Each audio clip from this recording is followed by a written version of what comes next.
नमस्ते दोस्तों, आइए शुरुआत करते हैं आज की क्लास की। चलिए अब बात करते हैं खानवा के युद्ध के हार के कारणों के बारे में। देखिए, अलग अलग इतिहासकार खानवा के युद्ध को हारने के पीछे अलग अलग कारण बताते हैं। हम एक एक पर विस्तार से चर्चा करेंगे। तो देखिए, खानवा के युद्ध में महाराणा सांगा की हार के कारण। खानवा के युद्ध के जो जितने भी हार के कारण हैं उनको मैंने पॉइंट्स में डिवाइड किया है आपकी सुविधा के लिए। अगर आपको अच्छा लगे तो आप आरएस मेंस में इसको बिल्कुल कॉपी पेस्ट भी आप कर सकते हैं। तो देखिए, जो पहला पॉइंट मैंने बनाया है वो क्या है? रणनीतिक कमजोरी। रणनीतिक कमजोरी, ये जो पॉइंट आपको दिख रहे हैं किसी बुक में से मैंने नहीं लिए हैं, अपनी सोच समझ के आधार पर ये पॉइंट्स मैंने बनाए हैं। तो देखो, पहला पॉइंट को मैंने क्या नाम दिया है? रणनीतिक कमजोरी। रणनीतिक कमजोरी क्या थी महाराणा सांगा की खानवा के युद्ध को लेकर के? तो देखिए, इस युद्ध से पहले राणा सांगा ने क्या किया था? राजपूताना के सभी शासकों को पाती परवन भेजा था। उस पाती परवन से क्या हुआ था कि राजस्थान के सभी शासकों ने अपनी अपनी सेनाएं अपने अपने पुत्रों के सेनापतित्व में भेजी थी।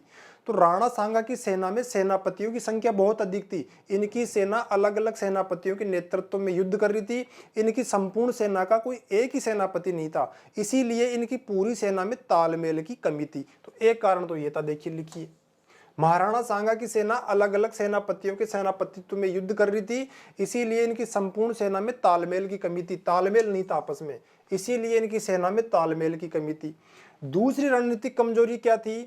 कि बाबर के पास तोपें एवं बंदूकें थी। महाराणा सांगा को इस चीज का पता भी था कि बाबर ने पानीपत के प्रथम युद्ध में इब्राहिम लोदी के विरुद्ध तोपें एवं बंदूकें उपयोग में ली थी, लेकिन राणा सांगा ने उन तोपों एवं बंदूकों के लिए कुछ भी नहीं सोचा कि उनका करना क्या है। तो देखिए, लिखिए, बाबर की सेना के पास तोपें एवं बंदूकें थी। देखिए, आपसे यह भी पूछा जा सकता है कि बाबर को जो तोपों का ज्ञान मिला था वो किससे मिला था? तो किससे मिला था? तुर्कों से।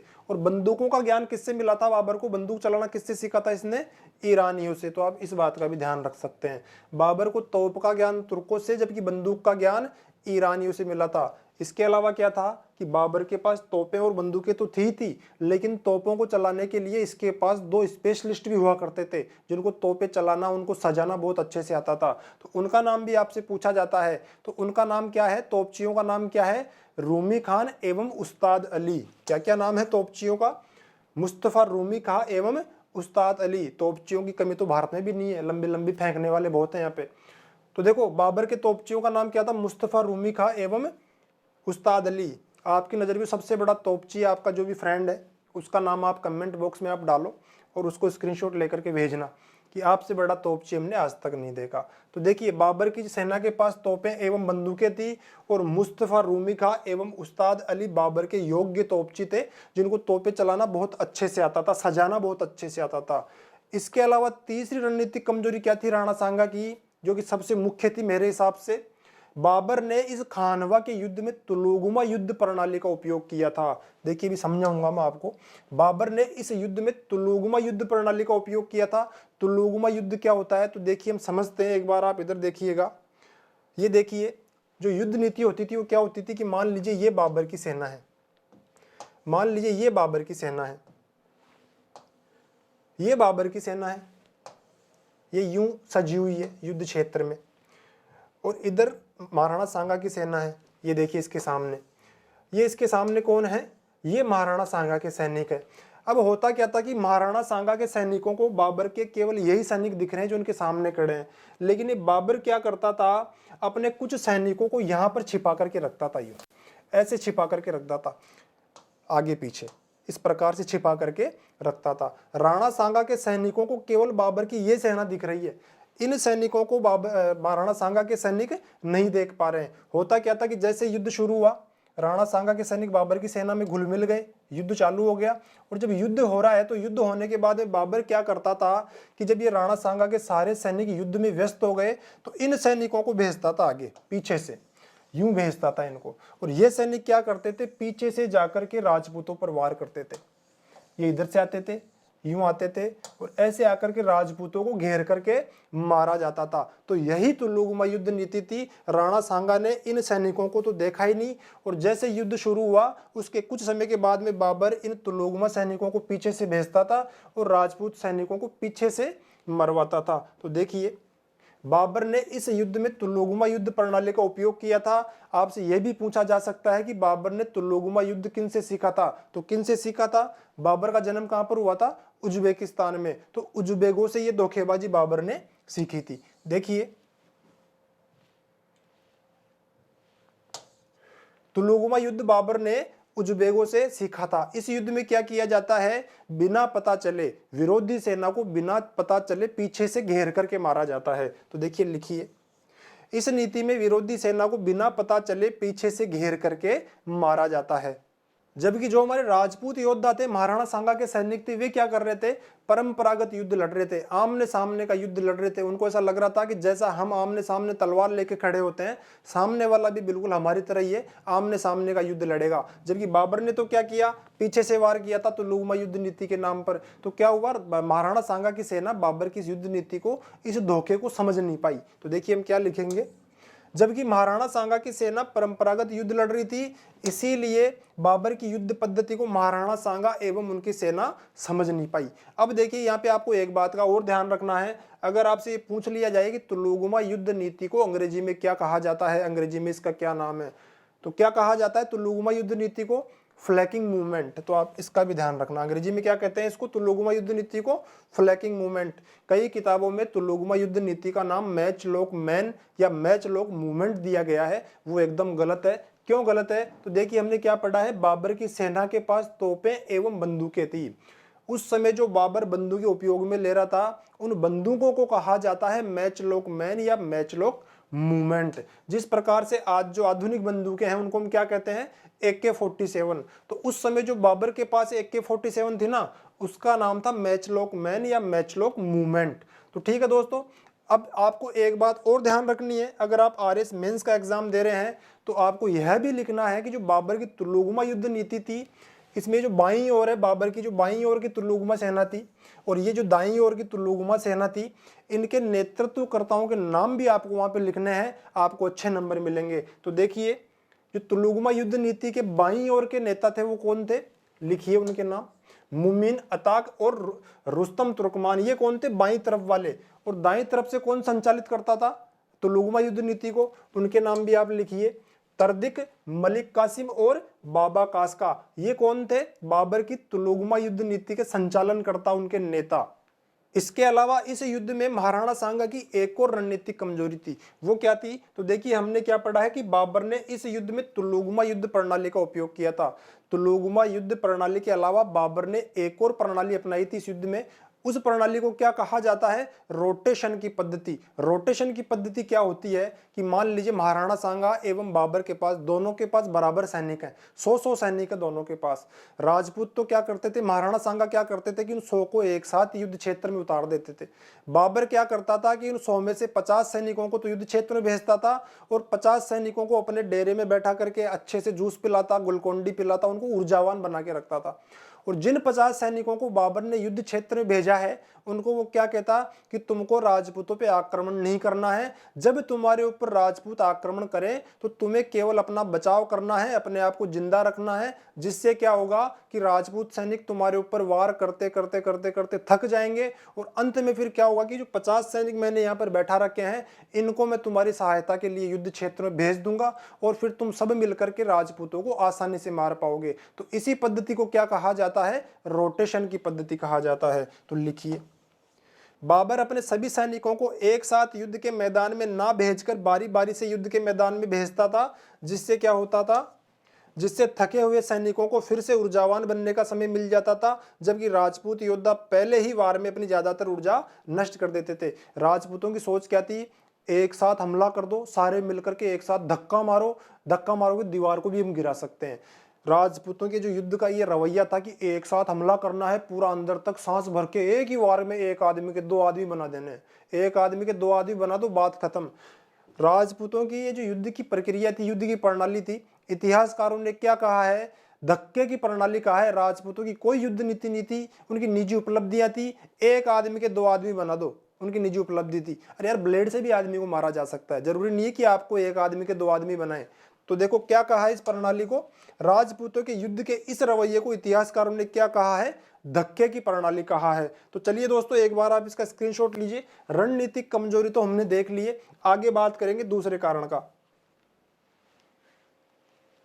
चलिए अगला कारण देखते हैं। अगला कारण क्या था, तो देखिए अगला कारण क्या है, धोखा अथवा विश्वासघात। ये सारे के सारे पॉइंट मैंने बनाए, किसी बुक में आपको नहीं मिलेंगे, अच्छा लगे तो आप इनको कॉपी पेस्ट कर लेना, आरएस मेंस का लेवल लेकर के मैं चल रहा हूँ।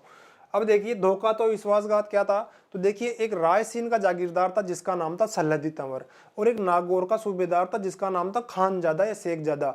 ये दोनों लोग क्या करते हैं कि जब खानवा का युद्ध चल रहा था तो युद्ध के बीच में राणा सांगा का साथ छोड़ करके बाबर से जाकर के मिल जाते हैं, और बाबर को राणा सांगा की सेना के जो भी सीक्रेट्स होते हैं, भेद होते हैं, वो जाकर के बाबर को ये लोग बता देते हैं। तो देखिए लिखिए, युद्ध के बीच में ही रायसीन मध्य प्रदेश के जागीरदार सल्लदी तंवर एवं नागौर के खानजादा या शेखजादा राणा सांगा के साथ विश्वासघात करके बाबर से जा मिले एवं राणा सांगा की सेना के भेद बाबर को दे दिए। देखिए कुछ इतिहासकार ये कहते हैं कि जो सल्लदी तंवर और खानजादा था, ये युद्ध के अंतिम क्षणों में जाकर के बाबर से मिले थे।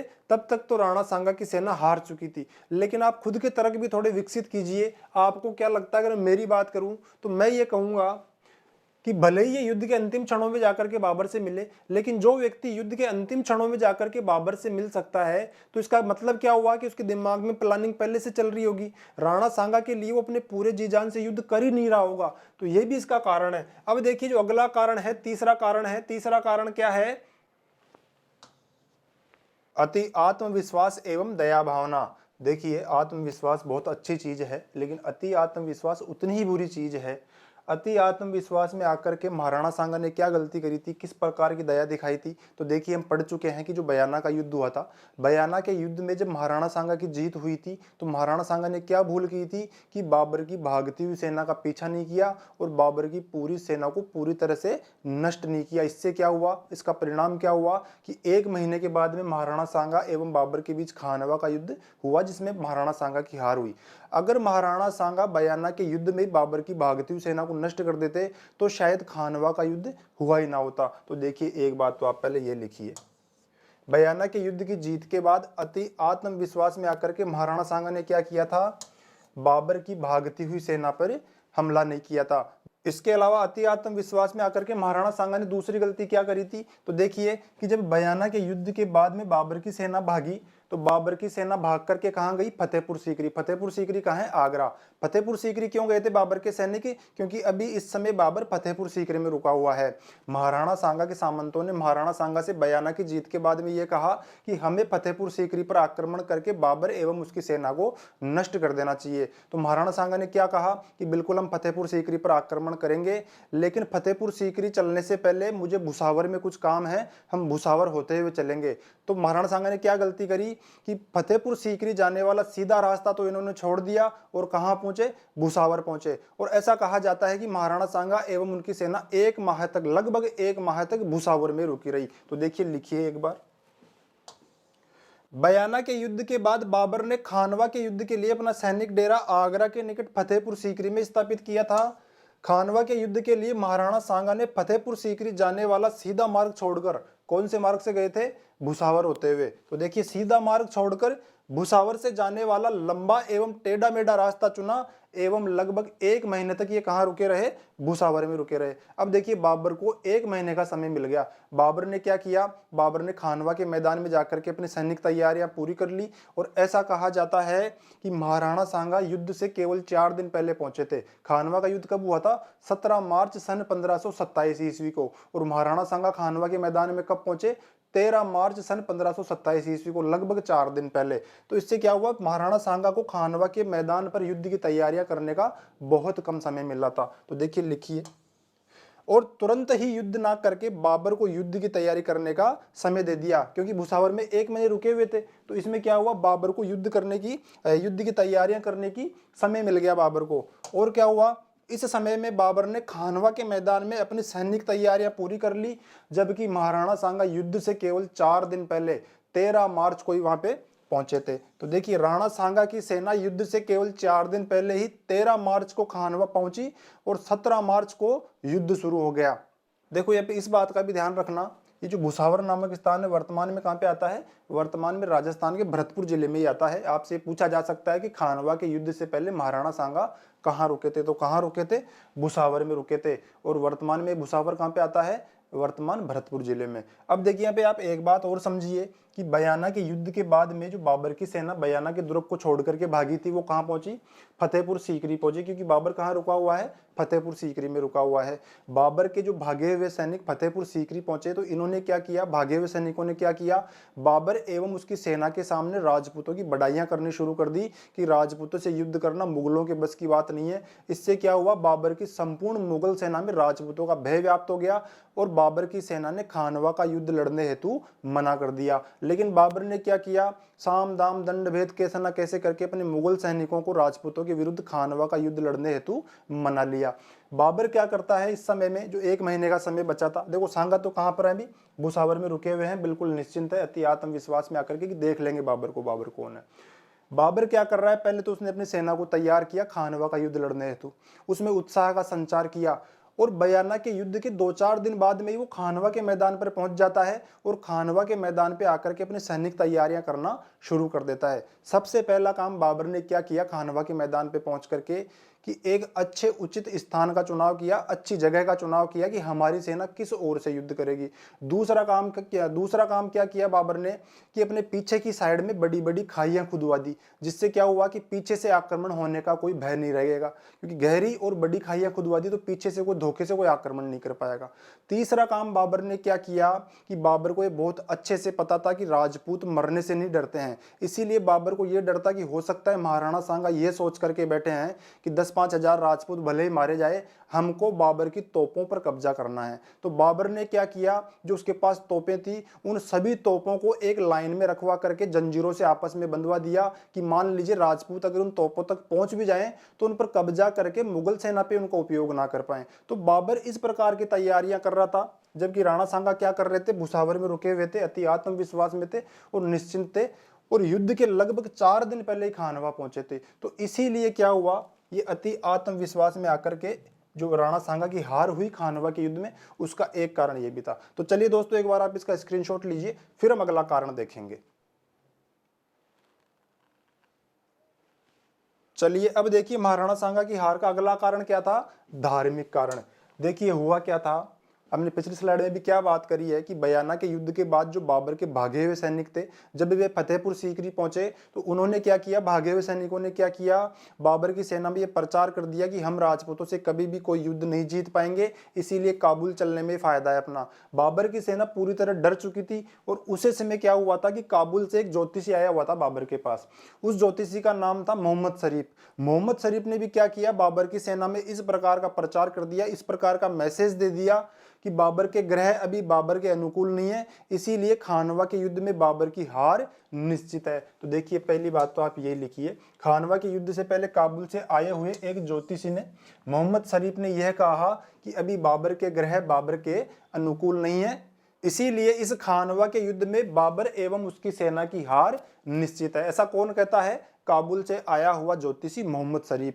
मोहम्मद शरीफ की ऐसी बातें सुनकर के जो बाबर के सैनिक पहले से डरे हुए थे और ज्यादा डर गए। तब बाबर ने क्या किया, अपने सभी सैनिकों को बुलाया और उनसे कहा कि यह खानवा का युद्ध कोई साधारण युद्ध नहीं है, बल्कि यह एक धर्म युद्ध है। धर्म युद्ध का नाम देकर के, धर्म युद्ध को मुस्लिमों में क्या कहा जाता है, जिहाद कहा जाता है। बाबर ने अपने सैनिकों से यह कहा कि हम सबको जिहाद करना है, हम सबको धर्म युद्ध करना है। और धर्म युद्ध की या जिहाद की आज्ञा कौन देता है, स्वयं अल्लाह देता है, स्वयं भगवान देता है। तो एक काम तो बाबर ने क्या किया, अपने सेना में जिहाद का नारा दिया कि हमें इस युद्ध में जीना मरना नहीं सोचना है कि मरेंगे या जिएंगे। अगर हम इस युद्ध को जीतेंगे और हम जिंदा रहे तो क्या कहलाएंगे, गाजी कहलाएंगे, और अगर मारे गए तो क्या कहलाएंगे, शहीद कहलाएंगे, और अल्लाह हमें स्वर्ग में स्थान देगा, जन्नत में स्थान देगा।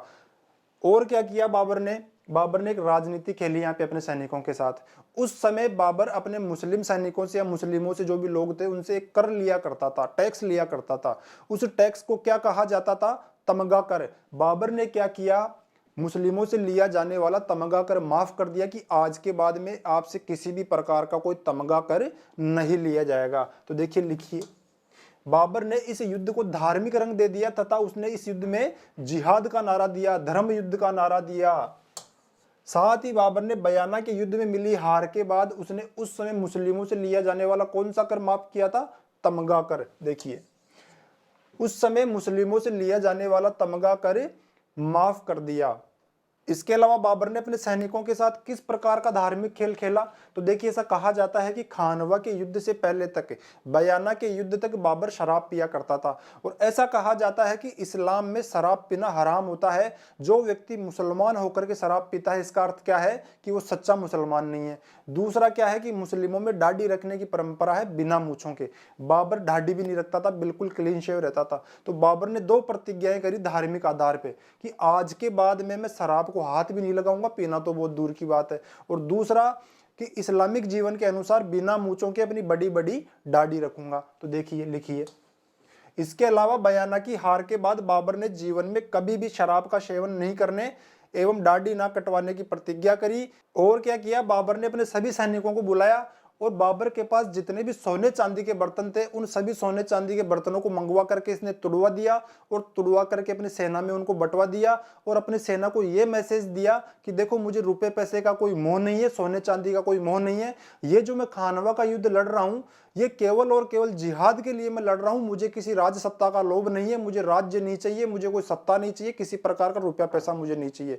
और अपनी सेना को बुला करके एक इस्लामिक उपदेश दिया। बेसिकली इसने महाभारत में जिस प्रकार से श्री कृष्ण ने अर्जुन को गीता का उपदेश दिया था, श्री कृष्ण को इसने कॉपी करने का प्रयास किया था। तो देखिए लिखिए, बाबर ने अपने सेना को इस्लामिक उपदेश दिया एवं अपने सोने चांदी के बर्तनों एवं विलासिता के संसाधनों को अपने सैनिकों में बंटवाकर इस्लामिक जीवन जीने की कसम खाई। देखिए, बाबर ने अपने सिपाहियों को, अपने सैनिकों को जो इस्लामिक उपदेश दिया था वो क्या था, मैंने इसको याद तो नहीं किया है, मैं आपको पढ़ करके सुनाता हूँ। सरदारों और सिपाहियों, प्रत्येक मनुष्य जो इस संसार में आता है अवश्य मरता है। जब हम चले जाएंगे तब एक ईश्वर ही बाकी रहेगा। जो कोई जीवन का भोग करने बैठेगा उसको अवश्य मरना भी होगा। जो इस संसार रूपी सराय में आता है उसे एक दिन यहां से विदा भी होना पड़ता है। इसीलिए बदनाम होकर जीने की अपेक्षा प्रतिष्ठा के साथ मरना अच्छा होगा। मैं भी यही चाहता हूं कि कीर्ति के साथ मेरी मृत्यु हो तो अच्छा होगा। शरीर तो नाशवान है, परमात्मा ने हम पर बड़ी कृपा की है कि इस लड़ाई में हम मरेंगे तो शहीद होंगे और जीतेंगे तो गाजी कहलाएंगे। इसीलिए सबको कुरान हाथ में लेकर कसम खानी चाहिए कि प्राण रहते कोई भी युद्ध में पीठ दिखाने का विचार न करें। इस प्रकार का इस्लामिक उपदेश किसने दिया? बाबर ने दिया अपनी सेना को। इससे क्या हुआ, बाबर के सैनिकों ने कुरान की कसम खा ली और बाबर के सैनिकों ने खानवा के युद्ध को लड़ने का निश्चय कर लिया। तो देखिए, इस प्रकार से धार्मिक कारण भी महाराणा सांगा की हार का कारण था। अब देखिए, जो अगला कारण आता है वो क्या है? झूठी शान एवं हट। देखो, इस पॉइंट को हम कैसे समझेंगे कि बाबर के बाप दादा कहां के रहने वाले थे? तुर्की के। और जो संसार के सर्वोत्तम घोड़े होते हैं वो कौन सी नस्ल के होते हैं? तुर्की नस्ल के। तो बाबर के बाप दादा जब तुर्की के रहने वाले थे तो बाबर की सेना में क्या था? संसार की सर्वोत्तम नस्ल के घोड़े बाबर की सेना में विद्यमान थे। और हमने क्या देखा है कि बाबर की सेना के पास, बाबर के पास तोपें एवं बंदूकें भी थी।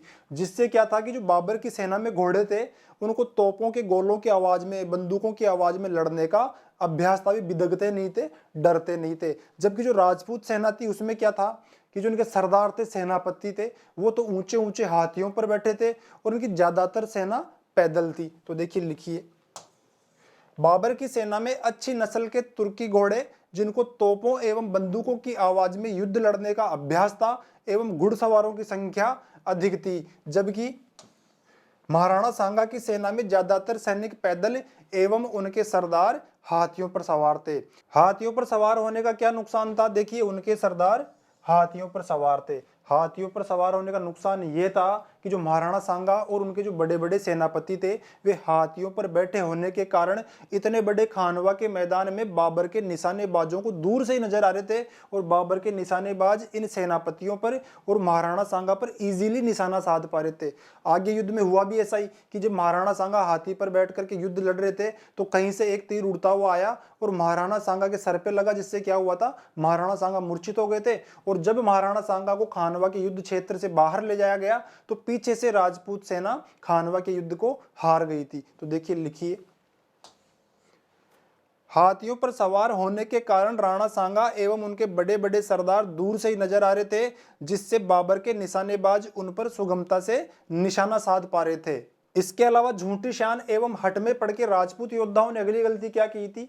तो देखिए जो राजपूत योद्धा थे वे क्या करते थे, बहुत ही भारी तलवारों के साथ युद्ध किया करते थे, जबकि जो बाबर के मुगल सैनिक थे वे क्या करते थे, हल्की तलवारों का उपयोग करते थे, जिससे क्या होता था, राजपूत योद्धा तो कम समय में थक जाते थे, जबकि मुगल सैनिक जो थे वे अधिक समय तक युद्ध कर पाते थे। तो देखिए लिखिए, बाबर के मुगल सैनिक राजपूतों की अपेक्षा हल्की तलवारों एवं हल्के हथियारों से युद्ध लड़ रहे थे, जिस कारण वे राजपूत सैनिकों की अपेक्षा अधिक समय तक युद्ध कर पा रहे थे एवं मुगल सैनिकों को राजपूत सैनिकों की अपेक्षा थकान कम हो रही थी। राजपूतों का जो मोटा मोटा कॉन्सेप्ट क्या था कि भारी तलवार रखो, एक आदमी के दो आदमी बना दो, जब तक दो आदमी नहीं बनेंगे तब तक उसको मरा हुआ नहीं माना जाएगा।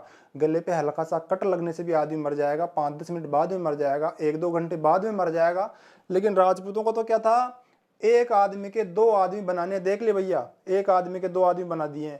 तो ये क्या थी, इनकी झूठी शांति, एक आदमी को दो टुकड़ों में काट देना, झूठी शांति, हल्का सा कट गले पे लग गया, आदमी आधे 1 घंटे में वैसे ही मर जाएगा। लेकिन राजपूत क्या करते थे, भारी तलवार क्यों रखते थे, क्योंकि उनको एक आदमी का दो आदमी बनाना था। तो चलिए दोस्तों, एक बार आप इसका स्क्रीनशॉट लीजिए, फिर हम आगे चलेंगे, अगला कारण देखेंगे। फिर चलिए अब देखिए, महाराणा सांगा की हार का अगला कारण क्या रहा, नैतिकता या आदर्शवाद। देखिए नैतिकता और आदर्शवाद वैसे तो बहुत अच्छी चीज है, लेकिन अगर कहीं पर आपको प्रैक्टिकली सोचने की आवश्यकता है तो आपको निश्चित ही प्रैक्टिकली होकर के सोचना चाहिए। नैतिकता और आदर्शवाद के चश्मे से उस बात को आप मत देखिए। राणा सांगा ने इस युद्ध में क्या गलती करी थी कि इस युद्ध में नैतिकता या आदर्शवाद का अनुसरण करते हुए वे स्वयं ही खानवा के युद्ध में युद्ध करने के लिए कूद पड़े, जिससे कुछ समय के बाद में क्या हुआ कि तीर लगने से घायल हो गए और मूर्छित हो गए, बेहोश हो गए। इसीलिए राणा सांगा को खानवा के मैदान से दूर ले जाया गया, जिससे क्या हुआ, राणा सांगा के युद्ध क्षेत्र में ना रहने से पीछे से इनके रणनीति कमजोर पड़ गई। रणनीति कमजोर पड़ने से क्या हुआ कि खानवा के युद्ध में राणा सांगा की हार हो गई। तो देखिए लिखिए, खानवा के युद्ध में राणा सांगा स्वयं ही युद्ध के मैदान में कूद पड़े, जिससे रणनीति कमजोर पड़ गई एवं युद्ध के बीच में ही राणा सांगा का घायल होकर मूर्छित हो जाना युद्ध का निर्णायक क्षण रहा। देखो राणा सांगा ने कोई गलती नहीं करी थी, राणा सांगा ने बहुत अच्छा काम किया था। लीडर ऐसा ही होना चाहिए, नेता ऐसा ही होना चाहिए, स्वयं आगे बढ़ करके आपका नेतृत्व करे। राणा सांगा ने कोई गलत काम नहीं किया था। अभी कई मैसेज आते रहते हैं कि जब भी कभी भारत या पाकिस्तान के युद्ध हो तो इन नेताओं को लड़ने जाना चाहिए, वहाँ पे भारत चीन के अगर युद्ध होता है तो इन नेताओं को वहाँ पे लड़ने जाना चाहिए। अरे आप सोच करके देखिए, थोड़ा सा प्रैक्टिकली सोचिए, अगर भारत के सभी नेताओं को आप बॉर्डर पे भेज देंगे और पता चले सारे नेता वहाँ पे मारे जाएं युद्ध में, आपका भारत, आपका देश 2 मिनट में गुलाम हो जाएगा। इसीलिए नेताओं का, लीडर का सुरक्षित रहना अति आवश्यक है। राणा सांगा ने यही गलती करी, इन्होंने खुद की सुरक्षा को दांव पे लगा दिया और जब इनके तीर लगा, इनको बाहर ले जाया गया तो पीछे से रणनीति कमजोर पड़ गई और हम ये युद्ध हार गए। तो देखिए लिखिए, राणा सांगा द्वारा स्वयं ही युद्ध के मैदान में उतर जाना नैतिक तौर पे एवं आदर्श तौर पर एक साहस एवं वीरता भरा कार्य था, परंतु रणनीतिक दृष्टिकोण से ये एक गलत निर्णय साबित हुआ। क्यों? क्योंकि इनके घायल होने की वजह से इनकी रणनीति कमजोर पड़ गई और रणनीति कमजोर पड़ने के कारण खानवा के युद्ध में राणा सांगा एवं उनकी सेना की हार हुई। अगर राणा सांगा सुरक्षित रहते, मूर्छित नहीं होते, तो हो सकता है खानवा के युद्ध का जो स्वरूप होता वो कुछ अलग होता। तो चलिए दोस्तों, आप एक बार इसका स्क्रीनशॉट लीजिए, फिर हम आगे चलेंगे। चलिए अब देखिए, खानवा के युद्ध को लेकर के जो बड़े बड़े इतिहासकार हैं उनके विचार भी आपसे पूछे जाते हैं, तो इन विचारों को भी आपको ध्यान में रखना चाहिए। देखिए खानवा के युद्ध के बारे में विद्वानों के विचार, विद्वानों के जो भी विचार होते हैं उनमें आपको बिना किसी हेर फेर के याद उनको करना चाहिए। देखिए गौरीशंकर हीराचंद्र ओझा क्या कहते हैं खानवा के युद्ध को लेकर के, सांगा की हार का मुख्य कारण बयाना की जीत के बाद तुरंत ही दूसरा युद्ध ना करके बाबर को युद्ध की तैयारियां करने के लिए समय देना था। ये कौन कहता है? गौरीशंकर हीराचंद्र ओझा कहते हैं। अगले इतिहासकार कौन है? Colonel James Tod. Colonel James Tod अंग्रेजी में कहते हैं arrow could not answer bullets, यानी कि तीर गोलियों का जवाब नहीं दे सकते। देखिए arrow could not answer bullets, तीर गोलियों का जवाब नहीं दे सकते। अगले इतिहासकार कौन है? वीर विनोद के लेखक कविराज श्यामल दास। ये क्या कहते हैं? युद्ध के बीच में ही सलादी तंवर एवं नागौर के खानजादा का बाबर से मिल जाना सांगा की हार का मुख्य कारण रहा। किसके अनुसार? वीर विनोद के लेखक कविराज श्यामल दास के अनुसार।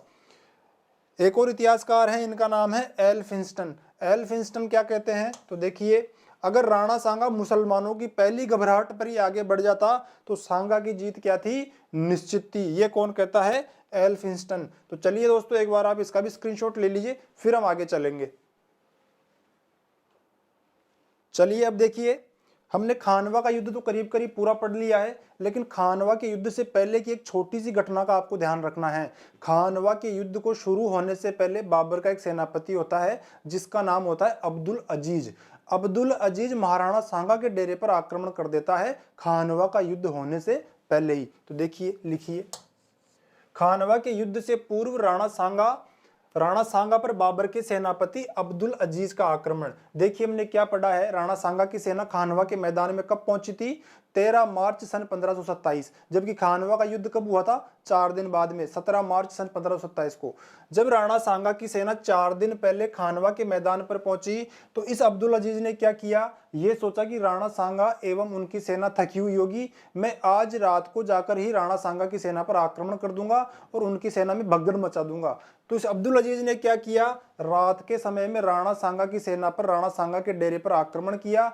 इस आक्रमण में क्या हुआ कि राणा सांगा ने इस अब्दुल अजीज को पकड़ करके मार डाला और राणा सांगा की सेना ने उस अद्भुत वीरता का परिचय दिया जिसके बारे में हम आगे वर्णन करेंगे। तो देखिए, लिखिए, खानवा का युद्ध शुरू होने से पहले बाबर के एक सेनापति अब्दुल अजीज ने रात के समय में यह सोचकर राणा सांगा के डेरे पर आक्रमण कर दिया कि राणा सांगा एवं उनकी सेना क्या होगी, निश्चिंत होगी और थकी हुई होगी। इसके बाद में क्या हुआ, परंतु राजपूत योद्धाओं ने अब्दुल अजीज को पकड़कर मार डाला और राजपूत योद्धाओं का उत्साह इतना बढ़ गया था कि बाबर की भागती हुई सेना के पीछे पड़ गए। तो देखिए, लिखिए, बाबर के बहुत से सैनिकों को बंदी बना लिया और बाबर की भागती हुई सेना के पीछे पड़ गए और 2 मील तक बाबर की भागती हुई सेना का पीछा किया। लेकिन अंत में राणा सांगा ने अपनी सेना को यह कहकर के रोक दिया कि हम हिंदू हैं, हम राजपूत हैं, भागते हुए लोगों पर हम वार नहीं करते हैं, जान बचाकर पीठ दिखाकर जो लोग भाग रहे हैं उन पर हम वार नहीं करेंगे। इनको जब औपचारिक युद्ध शुरू होगा, खानवा का युद्ध 17 मार्च से,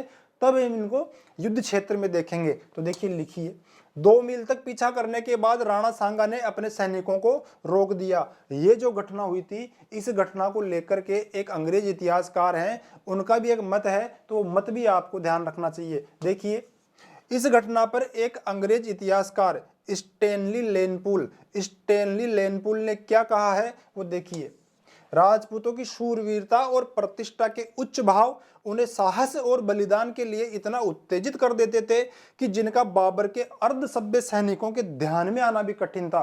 यह कौन कहता है, स्टैनली लेनपूल कहता है। और यह घटना कब की है, जब राणा सांगा की सेना युद्ध के 4 दिन पहले खानवा के मैदान पर पहुंची थी। तो आप चलिए दोस्तों इसका भी एक बार स्क्रीनशॉट लीजिए और स्टैनली लेनपूल का कथन भी आप ध्यान रखना। अगर आप आरएस मेंस एग्जाम देते हो तो वहां पर तो इन सभी चीजों को आपको लिखना ही लिखना है। चलिए दोस्तों स्क्रीनशॉट लीजिए। चलिए अब देखिए, जो महाराणा प्रताप के समय में हल्दी घाटी का युद्ध हुआ था, महाराणा प्रताप एवं अकबर के सेनापति मानसिंह के मध्य, उस युद्ध को लेकर के इस प्रकार के क्वेश्चन भी पूछे गए हैं कि मानसिंह की सेना की संख्या क्या थी, महाराणा प्रताप की सेना की संख्या क्या थी।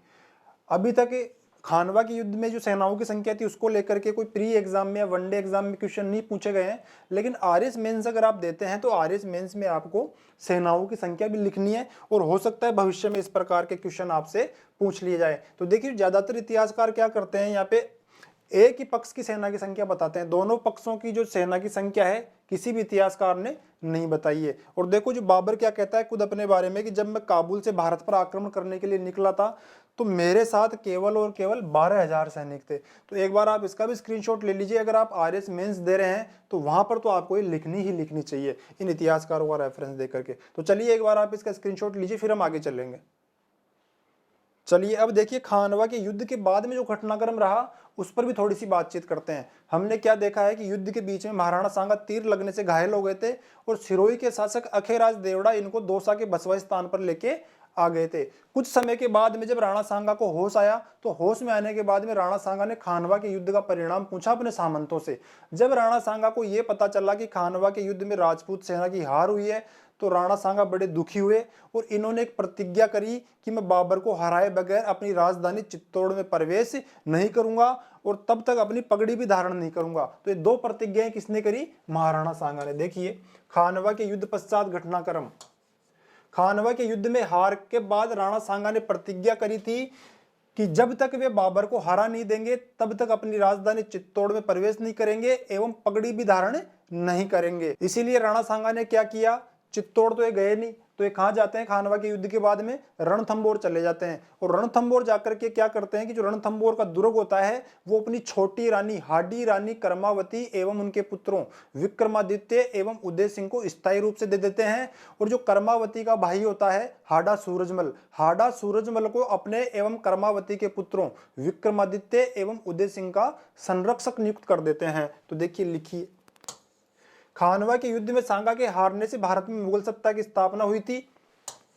राणा सांगा होश में आने के बाद रणथंबोर पहुंचे एवं रणथंबोर का दुर्ग अपनी हाडी रानी कर्मावती एवं उनके पुत्रों को स्थायी रूप से दे दिया। हाडी रानी कर्मावती एवं राणा सांगा से जो पुत्र उत्पन्न हुए थे उनके नाम क्या क्या है, विक्रमादित्य एवं उदय सिंह। देखिए लिखिए, एवं कर्मावती के भाई सूरजमल हाडा को विक्रमादित्य एवं उदय सिंह का संरक्षक नियुक्त कर दिया। विक्रमादित्य एवं उदय सिंह हाडी रानी कर्मावती एवं सांगा के पुत्र थे, जबकि राणा सांगा का सबसे बड़ा पुत्र कौन था, भोजराज, जो कि मीराबाई के पति थे। लेकिन भोजराज की मृत्यु हो जाती है और फिर राणा सांगा के बाद में मेवाड़ का अगला शासक कौन बनेगा, रतन सिंह। रतन सिंह की माता का नाम क्या था, जोधपुर की बागा सुजावत की पुत्री धनबाई। तो देखिए लिखिए, महाराणा सांगा के बाद राजा बनने वाले रतन सिंह राणा सांगा की दूसरी रानी जोधपुर की धनबाई के पुत्र थे और मीराबाई के पति भोजराज की माता रायमल सोलंकी की पुत्री कुंवरबाई थी। इसके अलावा आप इस बात का भी ध्यान रख सकते हैं कि जब राणा सांगा खानवा के युद्ध की हार के बाद में ये प्रतिज्ञा करके रणथंबोर दुर्ग पहुंचे,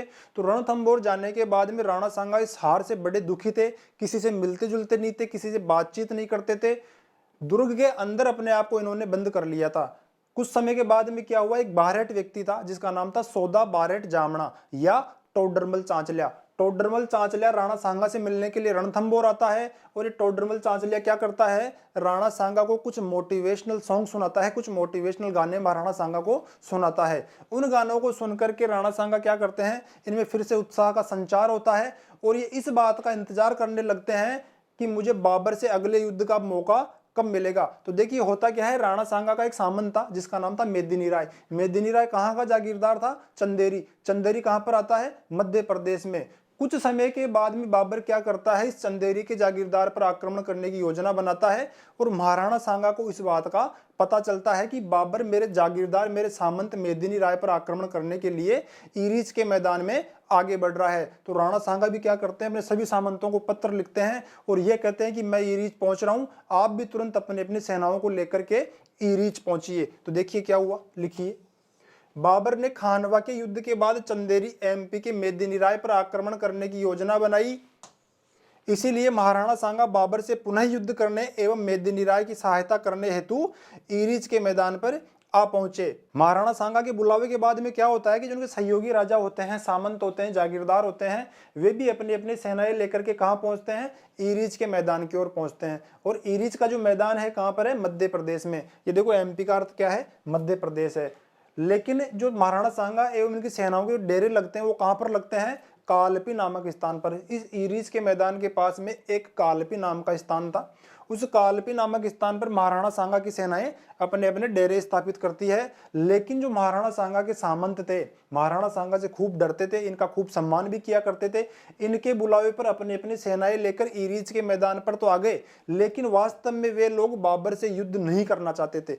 इसीलिए क्या हुआ, राणा सांगा को तो ये समझा नहीं सकते थे, बाबर से भी युद्ध नहीं करना चाहते थे। इसीलिए इन्होंने क्या किया कि जहां पर इनके सैनिक डेरे थे एमपी के कालपी में, मध्य प्रदेश के कालपी में, वहीं पर 30 जनवरी सन 1528 ईस्वी को इन्होंने क्या किया, इनके सामंतों ने क्या किया, राणा सांगा को जहर देकर के मार डाला। तो देखिए लिखिए, परंतु खानवा के युद्ध में हार के बाद राणा सांगा के सहयोगी राजा व उनके सामंत बाबर से युद्ध नहीं करना चाहते थे। इसीलिए उनके सामंतों ने राणा सांगा को 30 जनवरी सन 1528 ईस्वी को मध्य प्रदेश के कालपी नामक स्थान पर जहर देकर के मार डाला। तो चलिए दोस्तों, एक बार आप इसका स्क्रीनशॉट लीजिए, फिर हम आगे चलेंगे। चलिए अब देखिए, 30 जनवरी सन 1528 ईस्वी को जब महाराणा सांगा की हत्या हुई, तो महाराणा सांगा की मृत्यु के बाद में इनकी मृतदेह मध्य प्रदेश के कालपी से कहां लाई गई, मांडलगढ़ भीलवाड़ा लाई गई। कहां पर लाई गई, मांडलगढ़ भीलवाड़ा। और मांडलगढ़ भीलवाड़ा में ही राणा सांगा का अंतिम संस्कार भी किया गया था। और जहां पर राणा सांगा का अंतिम संस्कार हुआ था उसी स्थान पर राणा सांगा की क्या है, छतरी भी है। और राणा सांगा की जो छतरी है उसमें खंभों की संख्या कितनी है, 32। तो इसका भी आपको ध्यान रखना है। देखिए मांडलगढ़ भीलवाड़ा में ही राणा सांगा का 32 खंभों का समाधि स्थल भी है या छतरी भी है। अब देखिए इसके अलावा एक बात का आप और ध्यान रख सकते हैं, कुछ इतिहासकार ये कहते हैं कि खानवा के युद्ध में ही राणा सांगा का जो सबसे बड़ा पुत्र था भोजराज भी मारा गया था। लेकिन कुछ इतिहासकार ये कहते हैं कि भोजराज खानवा के युद्ध में नहीं मारा गया था, उसकी मृत्यु अन्यत्र कहीं हुई थी। लेकिन फिर भी आप लिख लीजिए, क्वेश्चन तो आपसे मुझे लगता है नहीं पूछा जाएगा ये, लेकिन फिर भी आप लिख लीजिए खानवा के युद्ध में ही महाराणा सांगा के बड़े पुत्र एवं मीराबाई के पति भोजराज भी वीर गति को प्राप्त हो गए थे। अब देखिए एक स्टेटमेंट है, इसको आप ध्यान से पढ़िए। देखिए महाराणा सांगा अंतिम हिंदू सम्राट थे जिनके सेनापतित्व में सभी राजपूत शासकों ने एक होकर विदेशियों को भारत से बाहर निकालने के लिए संघर्ष किया था। देखिए अंतिम हिंदू सम्राट को लेकर के आपने पहले कई दूसरे शासकों के नाम भी पढ़े होंगे कि इस शासक को भी अंतिम हिंदू सम्राट कहा जाता है, उसको भी कहा जाता है। लेकिन जो महाराणा सांगा को अंतिम हिंदू सम्राट कहा जाता है वो किस सेंस में कहा जाता है, किस लिए कहा जाता है, तो देखो यहां से पढ़ो। महाराणा सांगा अंतिम हिंदू सम्राट थे, क्यों? क्योंकि जिनके सेनापतित्व में सभी राजपूत शासकों ने एक होकर विदेशियों को भारत से बाहर निकालने के लिए संघर्ष किया था। इस सेंस में महाराणा सांगा अंतिम हिंदू सम्राट थे, तो इसका भी आपको ध्यान रखना है। अब देखिए बाबर की आत्मकथा का नाम क्या था, तुजक ए बाबरी या बाबरनामा। तुजक ए बाबरी या बाबरनामा में बाबर ने महाराणा सांगा के बारे में क्या कहा है कि उसका मुल्क 10 करोड़ की आमदनी वाला था। देखिए लिखिए, बाबर ने अपनी आत्मकथा तुजक ए बाबरी या बाबरनामा में राणा सांगा के संदर्भ में लिखा है कि उसका मुल्क कितनी आमदनी का था, 10 करोड़ आमदनी का था। और क्या था कि उसकी सेना में 1 लाख सवार थे। क्या थे?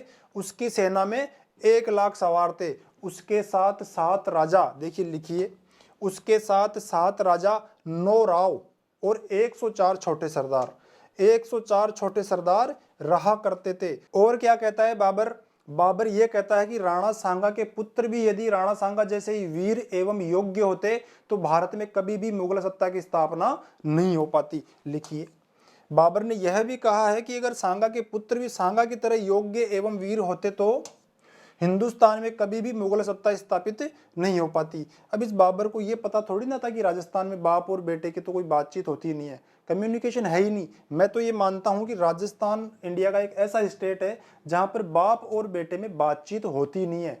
चाचा से हो जाएगी, ताऊ से हो जाएगी, आस पड़ोसी से हो जाएगी, लेकिन अपने बाप से बात नहीं होगी। बाबर को अगर ये पता होता कि राजस्थान में तो बाप और बेटे आपस में बात ही नहीं करते हैं, उनमें कम्युनिकेशन है ही नहीं, तो कम से कम वो ये बात तो नहीं लिख करके जाता।